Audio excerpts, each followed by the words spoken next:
Big LEZ'S League, an all rugby league experience. Hello, welcome back to Big LEZ'S League, an all rugby league experience. I'm your host, Big Les. Now, we're going to be getting underway with our season review, but I thought it'd be a bit boring if it was just my ugly mug going for 6 hours talking about every team this season. So I thought I'd make things a little bit interesting. And I've got Day Sports with me. How are you, brother? Yeah, good mate. Yourself? Oh, I'm good. I'm good. The punters and dribblers hat on, I see as well. Yeah, not gonna lie, I was gonna go with no hat, but I just washed my hair and my hair just goes like this, so the hat's kind of covering up all the damage I've done, but Look, can't go wrong with P's and D's hat. exactly, and I'm grateful too because we there was discussion about a Queensland hat, and look, I don't know how I'd feel if a New South Welsh and myself was hosting a Queenslander. So it's good that we've got that one tucked away. The Brisbane jersey, oh, it's a bit iffy, but I can tolerate that more maybe than the Queensland hat, I reckon. That's understandable. Look, but as long as we got that Queensland slender out of the way nice and early, we don't get too far into that, then we'll be all good. No worries, mate. I thought I'd just get that one out of the way for you before we kick off. But we're going to get into every single team, Queensland teams and New South Wales teams alike. We're going to go from the bottom end of the ladder all the way up to the top, starting off with the Tigers, obviously, and then we'll end on the Panthers. I know Melbourne did win the minor premiership in the end. But we will finish off with the Panthers last because they won the comp. They were the best team. We'll get to them at the end. But let's kick it straight off with the Tigers, mate. Obviously ended up in 17th again. We thought they couldn't go worse than 17th going into this year, but we seem to say that every single year now for the past few years. Wins 6, losses 18, points scored 463, points against 750.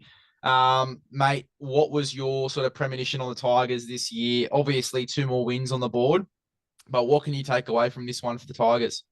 Yeah, look, I would hate to be a Tigers fan. That's for one thing. They're going for the historic four-peat now, so pretty rough thing for them. But like I said, they managed to get a few more wins under their belt at different stages. I think they looked, I guess, slightly better than the previous seasons, which is always good to see them improving. But yeah, still pretty rough run for them, I think, throughout the season. 100%, mate. It's not what you want to see. The Tigers constantly at the back end of the ladder every single year. They get these great players. You think they're going to improve, and they certainly did. They definitely had a bit of a better run. Obviously, the 2 extra wins on the board. Guys like Lockie Galvin coming through as well. That was obviously a big positive.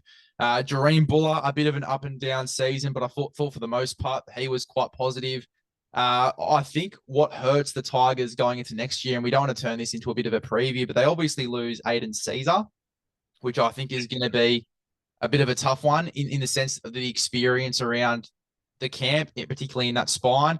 Are you concerned with the Tigers going into next year? What's your sort of premonition with them going into next year? Do you think that the ceiling goes up still, or do you think we sort of see them finish around the same spot again? I think the ceiling is going to go up just so marginally again. I think they're going to be taking very small baby steps, working towards something maybe 4 or 5 years down the line. I think the season that we've just seen as well, the attack and defense stats kind of speak for themselves. They struggled to put points on the board, and defense-wise, just got pummeled by a lot of teams.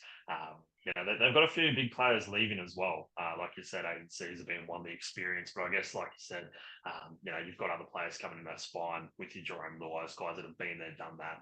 I think that's going to help them a long way. They've got some young, talented players, but yeah, I think it's still going to be a long road ahead for the Tigers, but another maybe slight improvement. There's a chance, I think, that they don't pick up the spoon at least next year, but I think they're still going to be right down the bottom Well, that's what was my next question for you, mate. Do you think they're the there. favourite for the spoon going into next year still? I think they'd have to be. They're the anti-Penrith, I think, at this point. Where Penrith are pretty much guaranteed just about to be a favourite moving into the new season. I think you're pretty much going to be looking at the same with the Tigers. Again, don't mean to get too far on Jerome Lua and getting ahead in the future, but he might be first one to do the four-peat winning and the four-peat, well, I guess, getting the spoon. So I think they're probably ultimately going to land probably 15th to 17th realistically. They could do something like I guess, Dragons or Bulldogs have done throughout the season and kind of surprised everybody, but I think it's going to be a pretty tough task. Where do you see them? What do you think they're going to do next year? Mate, I don't think they can come last again. I don't. And look, we said that about them going into this season as well. But you look at the guys they're getting in. Luai, I think, is such a great inclusion. What he's going to do for Lockie Galvin as well. And, there's a lot of chat around Galvin going into the 7 and keeping Luai in that 6 role. It doesn't really matter for me, whatever it is. For me, I'm just so happy for Galvin to get the guy that's, as you said, that's been there, done that, won a few comps now, just to get that guy around, a guy like Lockie Galvin who has so much potential, and just to sort of be the sponge for Lockie Galvin as well. I think it's going to be so great for his game. We won't keep this a preview. This is a review, so we'll get into some of the attacking and defensive stats for the year. Attacking stats for this season, points was 19.3 per game, which was last. Line breaks, they were 4.4, which is 15th. So second last there for line breaks. Tackle bust was 31 per game, which is 13th in the competition. Meters per game was 1,320, which they were last as well. Offloads, they were fourth, which is interesting as well, up 10 offloads per game. Errors, 10 errors per game, which is only eighth, which is bizarre too. It's a lot of errors still to be eighth. And then completion rate, 79%, which is ninth in the competition. That's a 79% completion rate average. Defense and discipline stats, points conceded, 31 points per game conceded. That's the most points out of any team conceded per game. And obviously that pretty much writes the story for how the season ended for them. Missed tackles, 38.3 per game, which is second. Penalties conceded, 5 penalties conceded per game, which is third. Missed tackles, 38 missed tackles per game, which is third. Sin bins, they had 16 sin bins this season, which was first. So at least they can win something there. And then send-offs second with only 1 send-off throughout the year as well. From all of those stats, mate, what stands out to you the most? It's got to be the sin bins. That must be a record. That is ridiculous amount of sin bins. We need to keep an eye on who's second because that is huge. But I guess defense-wise, it really stands out. First, second, third, with all those stats. It pretty much sums up exactly where they've landed. You're expecting your team that's lost 3 on a trot to be, in those kind of areas. One thing that was a little bit surprising was the completion rate. I thought that was relatively okay for them. While it's only ninth in the comp, completing just about 80%. I think that's relatively good for them. But yeah, defense is definitely where it's let them down big time, and obviously putting points on the board as well as hurting them. Yeah, and look, to be honest, to be eighth for errors as well. I mean, that's a pretty decent sign. I think you still sort of sit, with a lot of things to improve in with your defense and discipline. Can't speak English today. That's going to be a worry. But I think that's a good sign that they are sort of sitting in those middle spots for turnovers, errors, completion rate. It really is just in the defense. Obviously, 38 missed tackles per game, so second. And then obviously as well, the sin bins and the send-offs, I think is big. Just the discipline around, whether it was dissent, whether it was holding the player down too long, stuff like that. They've just got to really refine, all of that discipline as well going into next year. And it's a pretty simple fix, to be honest. So, hopefully they can fix that up going into next year. Who was your shining light this season, mate? I think this one's pretty obvious. It would be Lockie Galvin for sure. He would be just head and shoulders above everyone else. He pretty much would have picked up Rookie of the Year if it wasn't for the couple suspensions that he had. He has, really shown the ability that he has for such a young player. Like I said, really going to pick up some things moving forward, I'm sure. But yeah, no, he was great. Jerome Buller as well. He had a bit more of an up and down rocky season, like you were saying, but I think he was really good and can be so dangerous. I think if he's able to put a couple good seasons together, we could the sky's the limit for him as well. So yeah, those would be my two. I think that really stood out on the Tigers side. 100%, mate. And I think Dream Buller's ceiling is so high. I just can't wait to see him just, again, a little bit more discipline in his game, and obviously just, constantly being consistent throughout every single week. There was games there where he was consistent. I mean, you look at the start of the year, I reckon the first 10 rounds, he was great, and looked really good. Whatever the spine tended to be, whether they changed the hooker or the halves every single week, that they were doing at that start of the year period with Bud Sullivan and Latufano and these sort of guys. It just seemed like he could gel really quickly with those guys too at the start of the year. But I think it sort of did take a little bit of a toll on him towards the back end of the year as well. And they just constantly kept changing the rest of the spine. The plan kept changing. Even Api Coruscant ended up in the 7 jersey a bit there as well. So it's not easy for any team. We say it a lot on the podcast, with sides constantly changing their spine. And I think the Knights are sort of the exception to the rule, which we'll get to a little bit later. But, look at the Broncos only a few years ago when they got the spoon. What was the big criticism about them? It was the fact that the spine kept changing, the plan kept changing. I think as well, the outside backs, mate. I think you could talk about this a little bit yourself as well, but it seemed like they had a different back line every week as well. Exactly, yeah. It makes it really tricky when things are changing all the time to get any sort of play chemistry, team chemistry going together. It's just never going to stick. And it is something that is a bit of a pet peeve that I guess I see is when those teams are changing. I do understand the flip side of it. You're trying different combinations, trying to find what's working, but it's just so hard to play consistent football and have those players playing well. Speaking of players that I thought actually were kind of shining lights as well, I thought Tanon De Silva was quite good while he was out there. He was pretty electric. I thought he went all right. Particularly, I think when Appy, like you said, was playing in the 7 role. I think he was playing in hooker. I'm pretty sure, but he was pretty fiery out of there. Got them moving forward. I think he was pretty solid as well. But yeah, chopping and changing all the time is just never going to work out well. I'm excited for Talon De Silva. I really am. I think that he's pretty much locked in that 14 jersey for me for round 1, and a little bit of a sneak peek to the team list that you're going to see throughout this week, leading right up until this first podcast when it comes out on the Friday. But yeah, look, I think he's probably the front runner for that 14. I was really impressed with what I saw from him, especially against South Sydney. He was really strong that game towards the back end of the year. I think it might have been the first one that they played at the back end of the year against South Sydney. I thought he was really impressive in that one. The game against the Raiders, I'm pretty sure he had a big day with Lockie Galvin as well, if I remember correctly. So there were definitely some massive games for him. Mate, I'll tell you what, the other number 9, just before we move into our predictions for next year for the Tigers, Api Coruscant. I thought he was huge this season, and I actually heard a take the other day. I forget it. I think it was the Playing Simple Boys, that podcast. They put a reel out the other day about Api Coruscant and said it's probably his best season form-wise because he's had to stand up and lead a team that's probably, you look back at the Panthers, right? Obviously a team where, got a bunch of superstars in there, and it's sort of easy to fill in and play a role in a team like that where you've got Nathan Cleary, Luai, Stephen Crichton, Dylan Edwards, Isaiah Yeo, Fisher Harris, list goes on. You're in a team full of stars. It's quite easy to sort of play a role in that team as well. You go to the Tigers, where it's very, very different. There's a lot still to work out there. The spine's constantly changing. I think even in the 7 jersey, but mostly in the 9, he's had to stand up and play a big role for this Tigers team this year.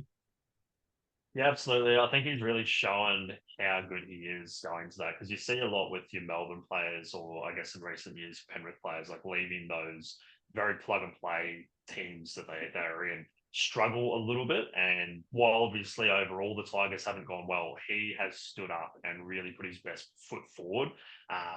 Just how crafty he is. You just see some of those little plays that he comes off. You're like, wow, that is actually amazing. There was no reason why he could have even been in some rep teams. I think this year, like New South Wales, if they really needed a player, he could have been your guy. Obviously, you've got some other really good hookers coming through, but Appy has just been elite. So getting a few of those better players coming into the team is going to do him a world of good. But yeah, it makes it hard when you come from such an amazing system like Penrith, where obviously everyone comes together as a team, but he doesn't have to carry as much. So yeah, he's done really well. And you would think with, obviously, as you said, a lot of those really talented footballers coming in next year, particularly in the outside backs. I mean, Skelton, Sunita Taruva as well.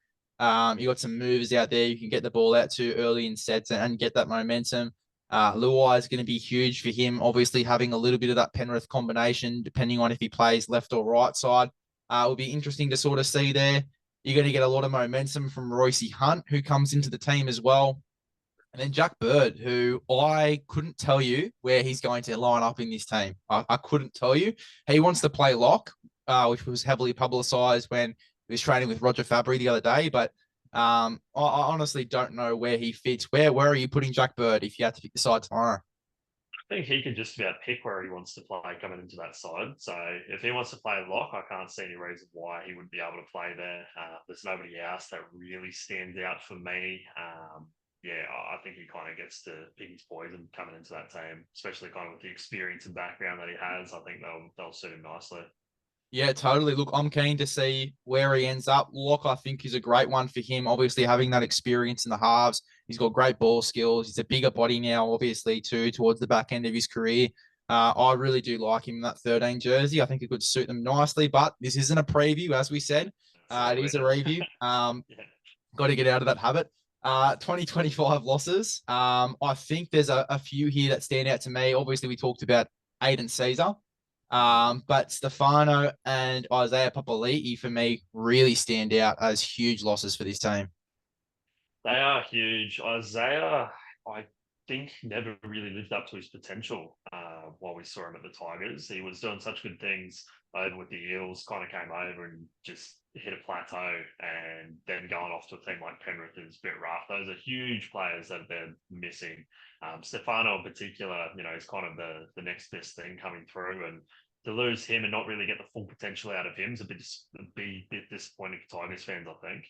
But yeah, massive losses. You've got two of the best forwards in the comp going, so yeah, pretty rough. And you've seen what teams that have got their other players like your Sean Blaws have been able to do with them. So the talent is there, the ability is there. So losing them, when they're trying to build towards something, it is a bit of a rough one. And look, Isaiah Papali'i as well. It's funny you say that they didn't get the full potential out of him as well. It was almost like at the back end of that tenure in the last few weeks when he was playing, he sort of hit his stride a bit in that 13 role. So I think that would be even more a bit of a salt in the wound sort of thing there for the Tigers in the sense that he actually started to get better and look really good in that team when they moved into lock in the last 5 weeks of the competition. But yeah, certainly a big loss. I think Junior Tupou is a big loss for me as well, to be honest. I've really liked what I've seen from him in stages. I think that they were a little bit salty that he signed with the Dolphins at the start of the year and kept him out of that side. But he's certainly a player to watch going over there at the Dolphins. And I'd say probably he's a bit of a smoky to get into that back line too. But huge loss for the Dolphins. Huge loss for the Tigers in terms of their depth going into next year too. Yeah, no, it's definitely a tricky one. It will be. I feel like it'll be interesting to see if he breaks in that Dolphins backline, but another talented player that they've let go, and we've seen it happen over and over and over for the poor Tigers. The amount of talented backline players, in particular, that they've lost. So you can potentially add him to the list of what ifs for the Tigers. So yeah, pretty rough one. A lot of their players get poached. So yeah, no good for them. No good. Let me know, mate. We sort of said at the start of the podcast we do ladder brackets, and you sort of gave yours at the start too. Yeah. What we're going to be doing is we're going to be giving about a 2 or 3 gap bracket where we think each team is going to finish at the end of the year. I think you said 15th to 17th. Was that right? Yeah. I think. Oh, it's going to be interesting. I don't think they're going to be last. I think that the bracket, though, for me, is going to be anywhere from. Oh, it's a tough one because they do get some good players, but we sort of said the same thing last year. I think that the Tigers will finish in. I'm going to go. My bracket's going to be 15th. No, I'm going to go 13th to 15th. That's where I'm going to see them sit. I think that they do improve. I don't think they get the spoon. I think Luai is going to change a lot there. What's your sort of thinking with the Tigers? You said that they're going to improve a little bit again. Do you think that they can push their way out of the spoon? I think that with Luai, you'd have to think that they can. I would like to be hopeful for them. Look, 16th would be a great spot for them to land. Mm. Just a little bit better. I don't see any reason why they can't push a little bit further. I just historically, you can only say they're going to do so well. I think, with those players coming in, they could move up a little bit further. Again, we've seen that with teams like the Dragons and the Bulldogs this year. People didn't really give them much hope at all and ended up doing a lot better than expected. So it could definitely happen next season. I just, past 13th, I don't really see happening. So I think our brackets kind of cover that bottom end of the table. So I think they're definitely going to land somewhere in there. No worries. We'll have to wait and see there with the Tigers. That's Tigers done and dusted. Let's move on to South Sydney. The 2024 season for them, what was something that stood out for you, and what was your overall sort of premonition on the Rabbitohs at the back end of the year? Oh, it was just such a choppy season for them. What really stood out, I guess, was probably the negative start that they had. They started off really, really, really rough. A lot of people did not expect that. What they had one win out of almost, 10, 11 games. So pretty much couldn't have started any worse for them. They managed to avoid the spoon bowl, which is good, but yeah, just the amount of injuries as well. And that was another team I think that was really struggling with their halves combinations. It was, yeah, pretty rough for them. So, yeah, not great for the old Rabbitohs. Yeah, look, it's definitely not the season that we had expected. There's a lot of people that would have had them in that top 8 sort of range. For them to finish where they did, yes, there was a few injuries there, and I think Campbell Graham stands out to everyone as probably one of the bigger losses for them of the year. But I don't think you can necessarily blame that loss on the season that they had. They still had some great players in that roster throughout the entire year. It's a real disappointing season. I mean, you look at the 2023 season, they finished ninth, 12 wins, 12 losses, points scored 564, points against 505. So that mid sort of season, they just missed the 8. And then this season, 16th, 7 wins, 17 losses, 494 points scored, 682 points against. It is just such a huge, huge fall off. We'll take a look at some of the other stats as well. Attacking stats, 20 points per game, which was 13th. Line breaks, 4.5 per game, which was 14th.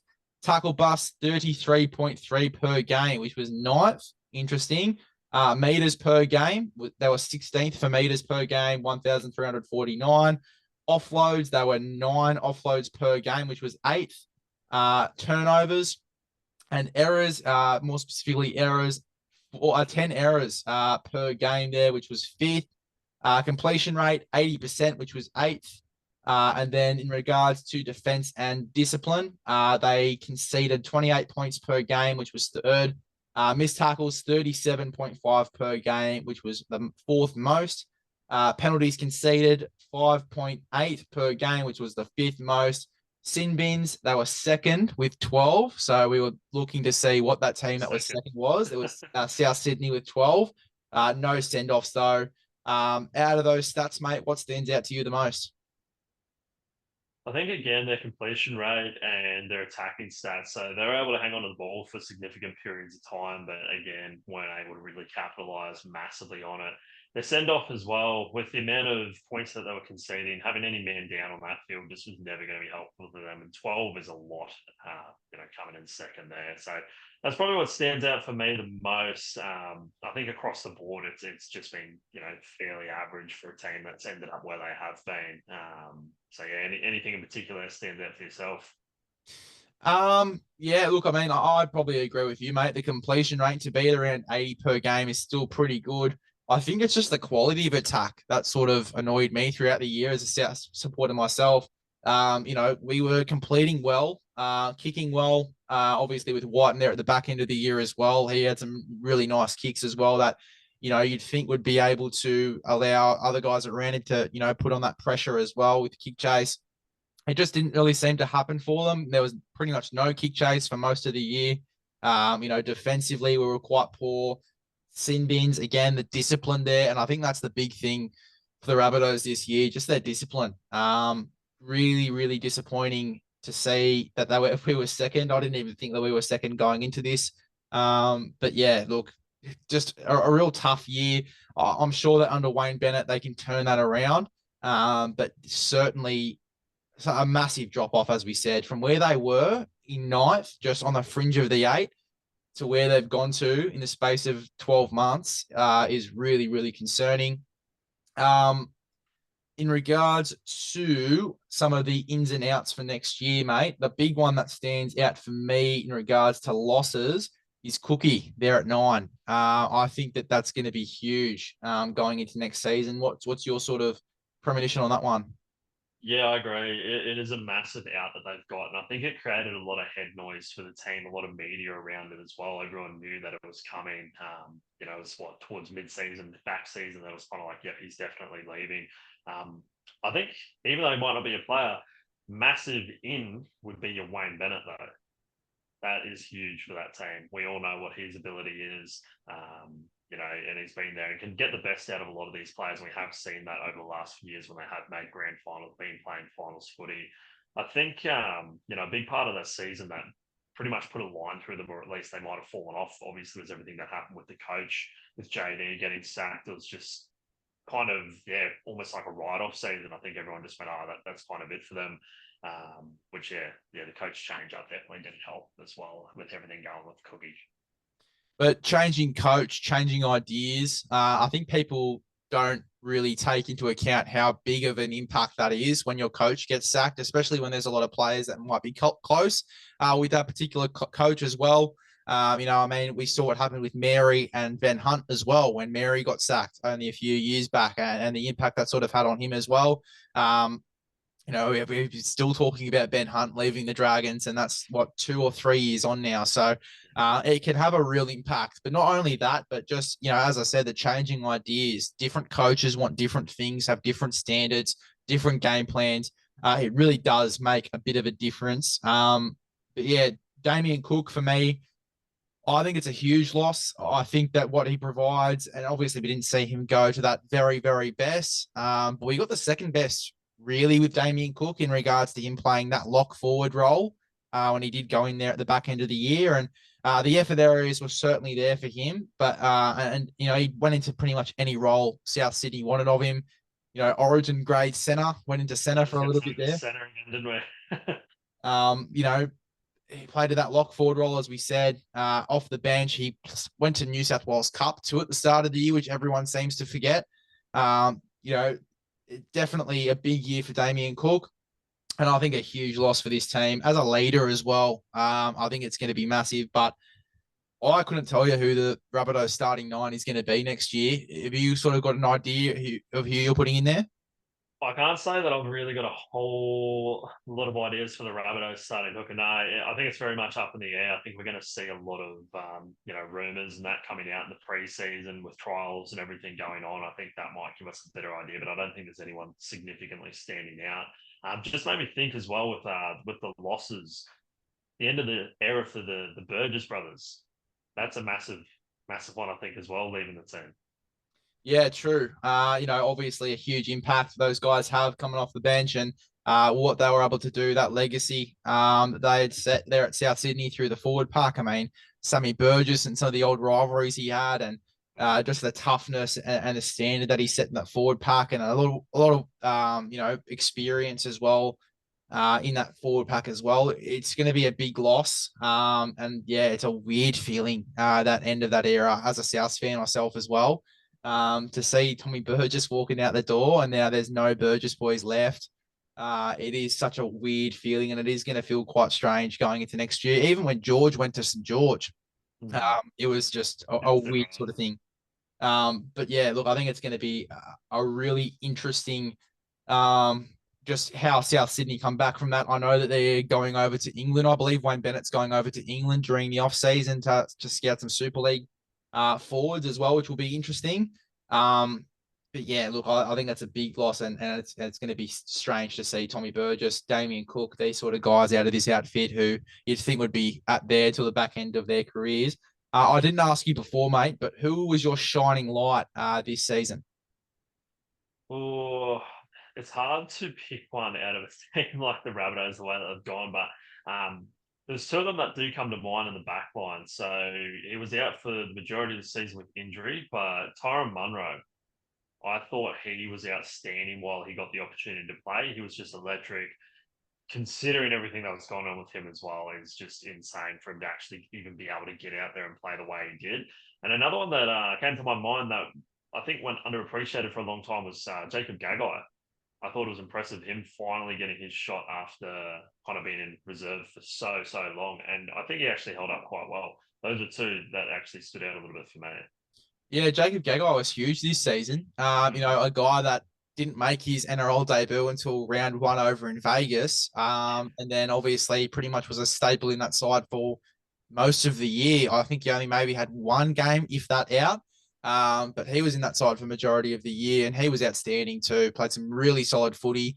Up and down year a little bit there for Jacob Gagai, but certainly a strong first year. And for a guy to have that sort of persistence as well, we talk about it a lot on Rabbitohs radio too, but he's, getting into the back end or the peak of his career too. He's in his late 20s. He has a lot of persistence. Obviously, he went to Newcastle with his brother at the start, came over to South Sydney, stayed with it. A lot of these guys around 26, 27 who still haven't made their NRL debuts, they go back to work or, they do something different and then they give up on that dream. But for him to stay consistent with it and then to obviously get into and crack into that side with a lot of injuries and stuff, I think is outstanding. Really strong year from Jacob Gagai. Mate, what I want to throw your way too is Tane Milne. And I don't know how this bloke doesn't have a contract going into next year. He was outstanding at stages throughout the year. Big 200-meter performances at centre. Just a really strong, played on the wing, which is not really your conventional winger, but just played wherever he was needed to. He had a lot of dramas during the preseason, which we won't discuss on here at all. But, he's been through quite a bit over the past few years. For him to sort of climb back and get to a stage where he's playing consistent first grade, yes, a lot of injuries, which sort of paved the way for him to get into that team. But I thought he was really strong throughout the year and probably one of our best, particularly when there wasn't a lot of guys, putting in 100%. I thought that he was one of those guys that was just consistently giving it his all every single week. And yes, sometimes it led to suspensions. Sometimes it led to, incidents on the field. But I think throughout the entire year, you cannot tell me that this guy didn't put in 110% effort every single game for his side. No, I totally agree with you. He definitely had his moments, but one thing you can't knock him on is showing up and giving him his all each and every week that he was out there. Now we see him, he's playing a bit of rep footy as well, so it has paid off a little bit for him. But no, he has been one. I think he was one of the highest offloaders throughout the season as well, if I'm not mistaken. Top offloader. There you go. Yeah, which you would not think of. He would not be the player that comes to mind straight away for that, but. Yeah, no, he was good. Like I said, he played anywhere that they put him. Showed up every single week, gave it his all, and did what he could every single time. And mate, talk about playing anywhere they put you. Played in the back row too for Fiji and ran for 200 meters, had around 40 tackles, just an absolute workhorse, mate. Absolute workhorse. And he's a madman. I think Guru said it today. Obviously today being Monday when we're recording, but I think he said it today that he'd be probably your perfect jersey 17 just because he can play in the middle, he can play on an edge, he can cover in the outside backs if there's injury as well. I think he's going to be a great pickup for anyone who gets him. I think he's on a second grade contract, so not on a full top 30 contract at the moment, but he was offered a top 30 deal. From what I'm hearing, he wants to go and test himself on the open market, which wouldn't shock me if there's maybe one or two clubs here and there that are going to try and poach him. But he's on, I think, a second grade deal until he gets that opportunity elsewhere. But that's just the info that I have on hand. Wouldn't be surprised if that's complete garbage. But that's just what I've heard. So take that with a grain of salt. But speaking of some of the games that we get, obviously, for next year at South Sydney, Josh Schuster stands out to me. Obviously, not having the cleanest, start to his NRL career. No. There was a lot of issues around fitness and stuff like that, but certainly one that I like going into next year. Who stands out for you in regards to some of those 2024 games? Yeah, there's probably the two of them. So Ewan Aitken, he is one that I think stands out quite a bit just with how versatile he is. You can put him in the second row, you can put him on the centres, kind of chop him around anywhere. Schuster is an interesting pickup. I think it's a real make or break kind of, option that we're going to see with him. You're either going to see, the absolute best from him and see that potential that he does have under Wayne, or I think he's just going to end up kind of falling off into one of those obscure players. Hopefully Wayne doesn't have him running too many laps around the field. Hopefully he's worked on his fitness and everything that, Manly were kind of having issues with. But yeah, he is going to be massive. We've seen the glimmers of his ability, so it'll be nice if it can all come together and he can slot into that team somewhere. Yep, totally, mate. I agree. It's going to be interesting to see where, a lot of these guys do fit. Ewan Aiken, Schuster, Humphreys as well is going to be super interesting, to be honest. Probably my front runner for hooker, to be honest. Obviously Peter Mullins-Orlis is still there. I think that he'll probably sit at 14 to start the year at least, and still, I don't think he's 100% ready to take on that starting nine mantle. And I think there's a few people out there that would agree. But yeah, look, in regards to some of these other guys, Aiken, Schuster, I mean, Lewis Dodd was playing reserve grade for St. Helens too, towards the back end of the year, which is going to be really interesting to see where he fits and if he gets in straight away. It's certainly interesting, more so Schuster and Aiken, who can play a ton of positions, where they sort of end up. Where are you playing these two guys if you're the coach going into next year? If you're Wayne, where do these two blokes fit into your 17? Oh, that is tricky. I would not be surprised if one of them doesn't get a starting role, or at least doesn't even make bench. I think it's going to be a hard team to crack into with the positions that they're in. Schuster, I think we could see potentially somewhere in the second row. If I was going to put him in somewhere, as much as he might want to play six, you got probably one of the best going around in your Cody Walker or Jack White, depending on where you want to play them. So I don't think that's a reality. I don't think Wayne's going to be playing him there. So yeah, I think second row would probably be the go for Schuster. And then Aiken, he could potentially slot on your bench somewhere. He could be a bit of a utility sort of player, I think, with his versatility, if I was going to put him anywhere. Yeah. Look, as I said, it's going to be very interesting. I sort of have a similar idea. I think they probably both end up as your two starting back rowers. If that's not to start the year, it's probably at the back end. I think that Keon pushes into the middle. You still have Cam Murray there at 13, but I think that your starting front rowers could very well be Keon Kolomatangi and Tavita Totola. You're getting back some good front rowers too. Obviously, Tavita, as we mentioned, but Shakai, Mitchell was obviously injured throughout a lot of that season. Havili was injured throughout a bit of the season as well. You're getting back some pretty solid forwards. Lachlan Huebner comes over from the Dolphins, which I really like too. But you're certainly getting some good quality forwards back into this team. And Campbell Graham's going to be huge. The impact that he's going to have coming into this side next year is going to be massive. And I'm super excited to see how he goes and where he slots into this team. Obviously, probably going to be right center, but you never know with Wayne. You really never know. It's going to be a really very interesting one. Yeah, no, he's definitely going to be a good one coming back into the side. He is such a defensive but attacking weapon as well. The ability that he has in the air. He was just an absolute try-scoring machine in 2023, before he got injured anyway. So, yeah, it's going to be great to get him back in there. Jai Arrow is another one once he's got everything sorted surgery. Well, I think he went in for surgery and he missed surgery. Yeah, he went in for surgery, so that's done. Yeah, so whenever he ends up back in there, it'll be interesting to see. He'd probably slot in, you'd think, into one of those second roles once he's fit and firing as well. But Cam Graham's definitely your big end that's been missing.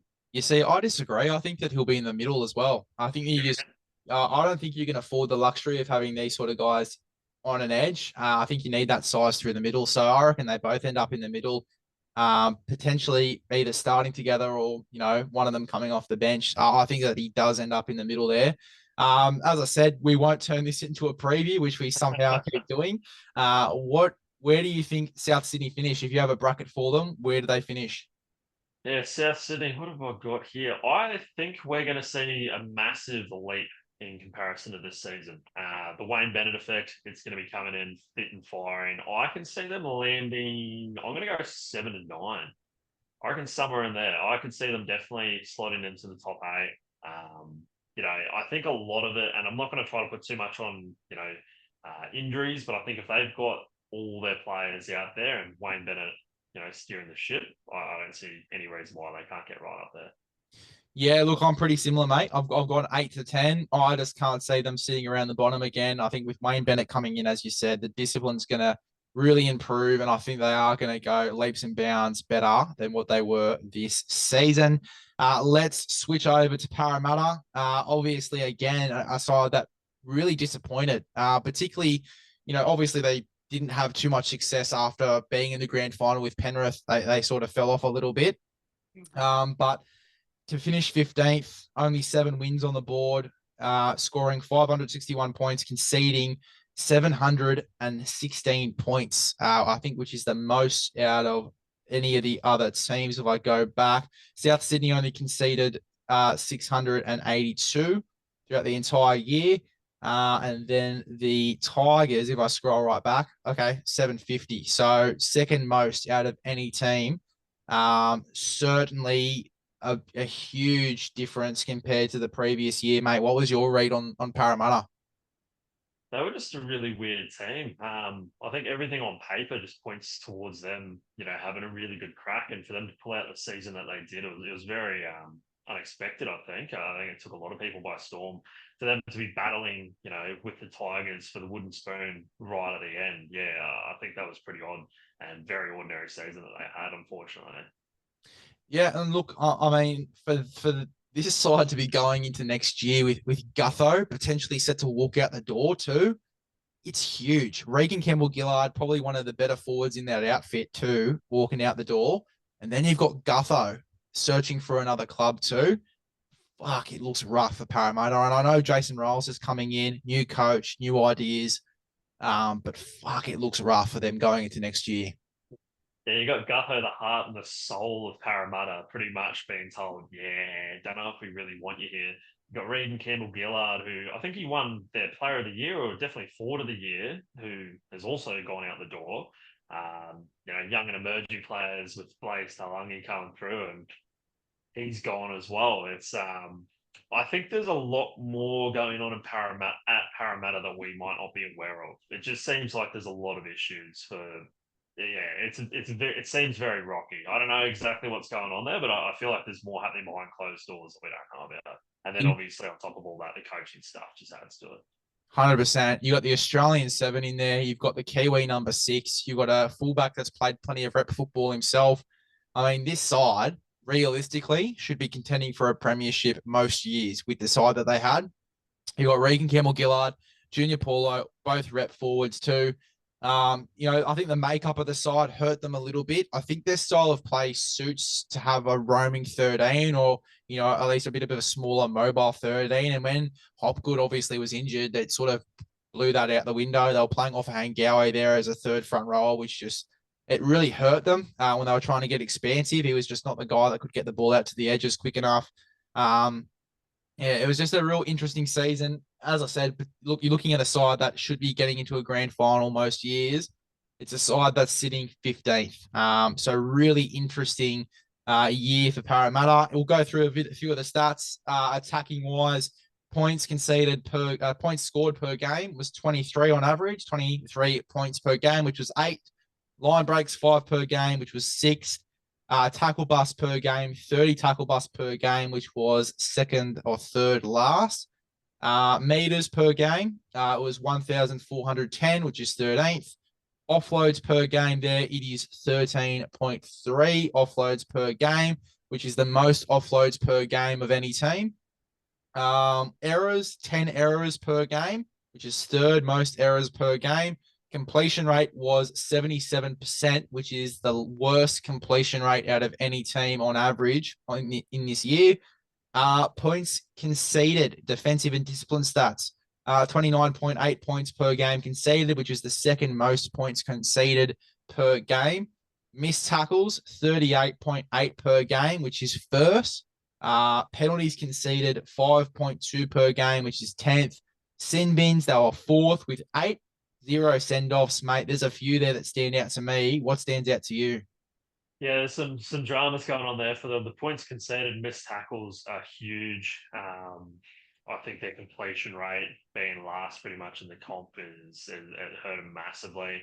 One on the positive side of things though is their offloads. They just managed to get rid of the ball that many times a game. They're incredibly frustrating to watch if you're playing against them. They just get that ball out all the time. Like as much as people try to wrap them up, they got a hand free.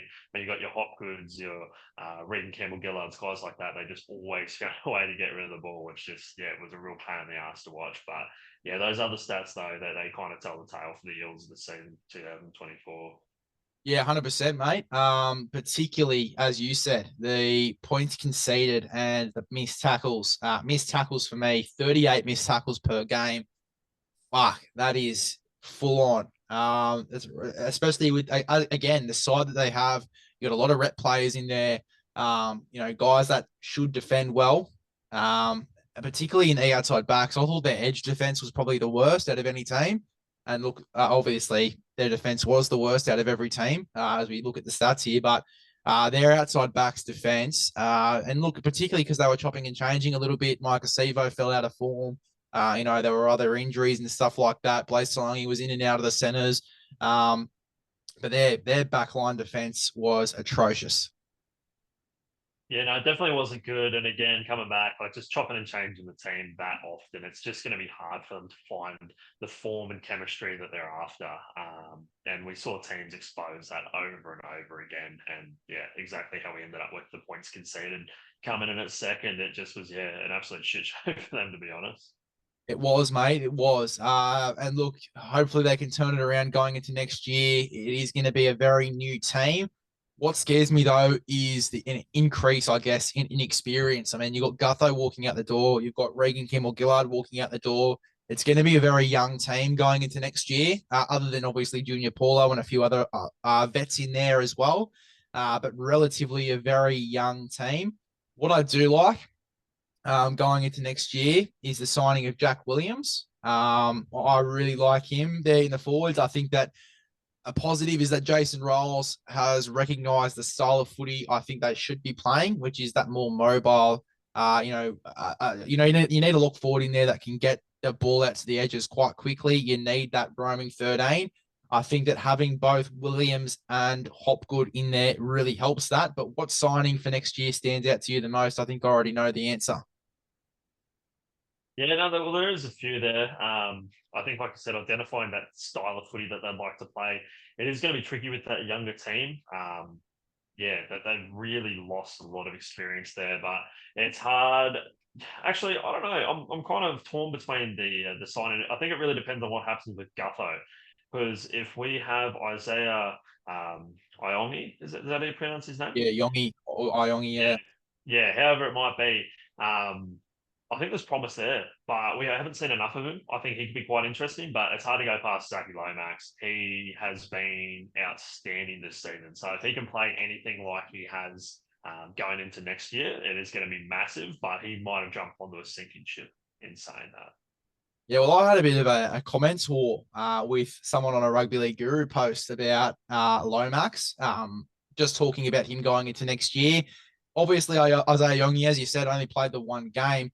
Depending on what does happen with Gutho, wouldn't shock me if round one we see Lomax at fullback. To be honest, because we were talking about Lomax playing fullback for St George.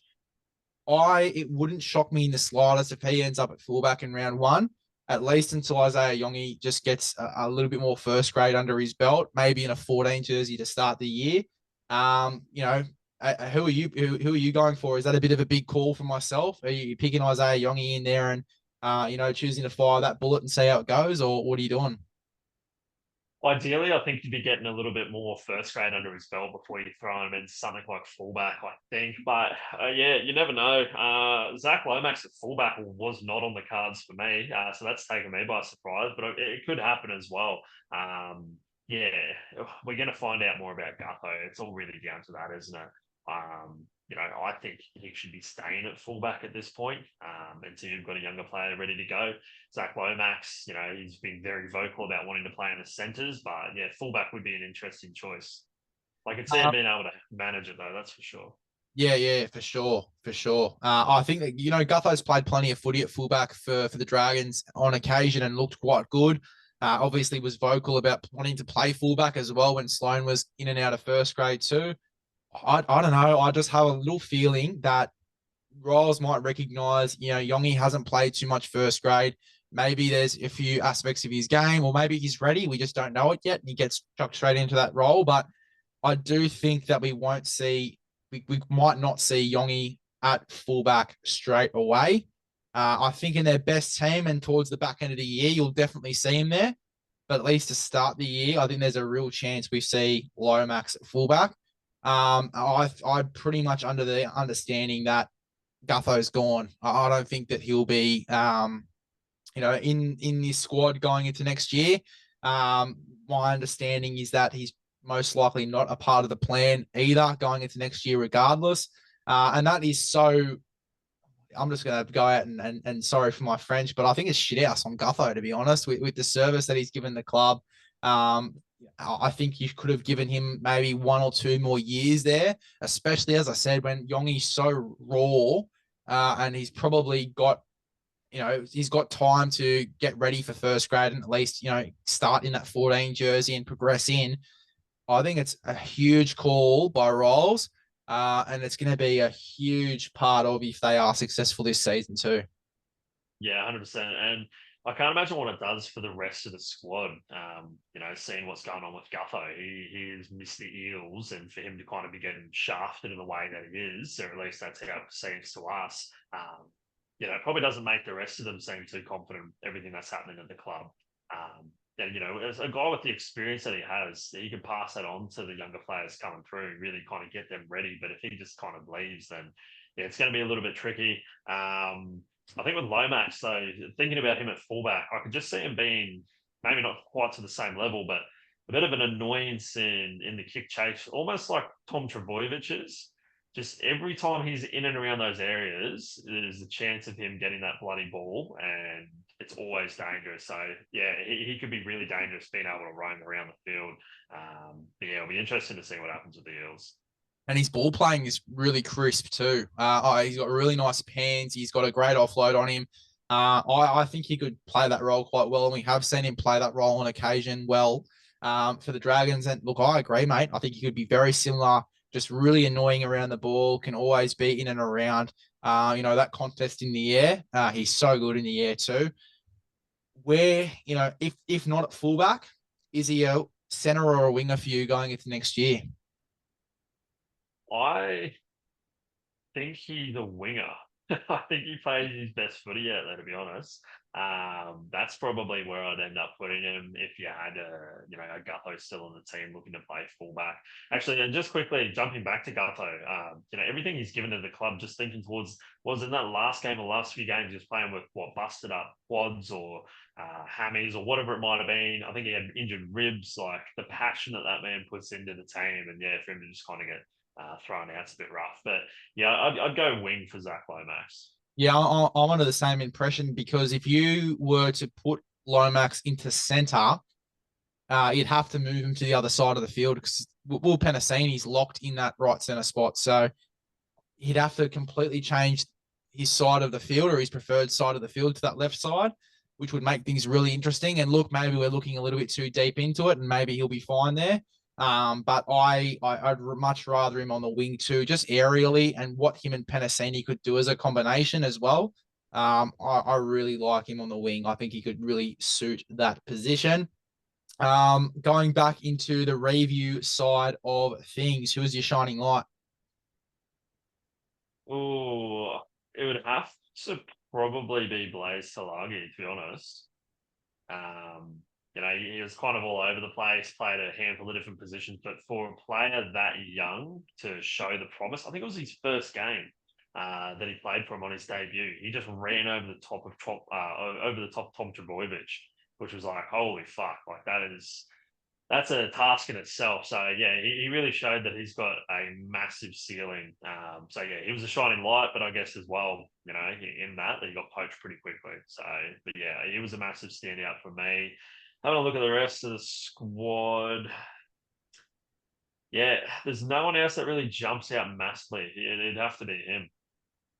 Yeah, look, I really like Blaze Talangi. I think that he's, again, the obvious choice too. I feel really sorry for Bailey Simonson, because I think he was in for such a big year. The way he started the year, his physicality, slotting into center or wing. I feel really sorry for him, because I feel like he would have had a huge season if he stayed in that side, especially when they were looking to fill spots in the back line. Feel like it was really unlucky that he had the injury that he did, and I think he's definitely someone to consider when putting this 17 together too. But yeah, Blaze Talangi is obviously the standout for me. I think that as well. If you're looking for someone else in that list, I think it was a very up and down year. But what Dylan Brown was able to do towards the back end of the year and just the persistence to say, you look, things might not be working now, but just to have the persistence to go back again, to try again, on the field as well, and to keep it going and just play that role. Yeah, he could have bitched and moaned as much as he wanted and said, put me back at 6. I need another 7 with me, but he persisted. He stayed at 7. He tried to run that side. We know now that he's probably not a halfback yet in his career, and he might not be either, which is totally fine. But I think that, I think that just the persistence that he showed throughout the year to stick at it, obviously a lot happening injury wise. Having Moses out for the majority of the year didn't help, but I really liked how persistent he was, and he had some great games in there too. It wasn't all really shit play and just things not working out for him. He had some really nice moments in there too. So, Dylan Brown for me would be a little bit of a standout just with that persistence, and it's great signs with a new coach coming in going into next year too. Yeah, for sure. I think he really put away that flashy sort of stuff, like you're saying, and stepped into that half role. Put on his leadership cap a bit. Tried to lead boys in the right direction. Didn't always work out, but I think he definitely showed a lot of heart playing the way that he did. Yep, totally. Where do you see Parramatta finishing? What's your bracket? Oh, I think we're going to see a slight improvement, but I'm going to go roughly around 12th to 14th for Parramatta. I still think they've got a lot to do. I think they're going to be trying to find their feet next season, new coach, slotting in those new players, trying to figure out what they're doing. I think that's where they're going to kind of round. I don't see them being right down the bottom. I think they'll pull the pants down on a few teams, but that's where I've got them. Mate, Parramatta could be anywhere from 4th to 17th, to be honest. It's just one of those teams where they can get in there and really put up a fight, or they just are on the opposite end of the table.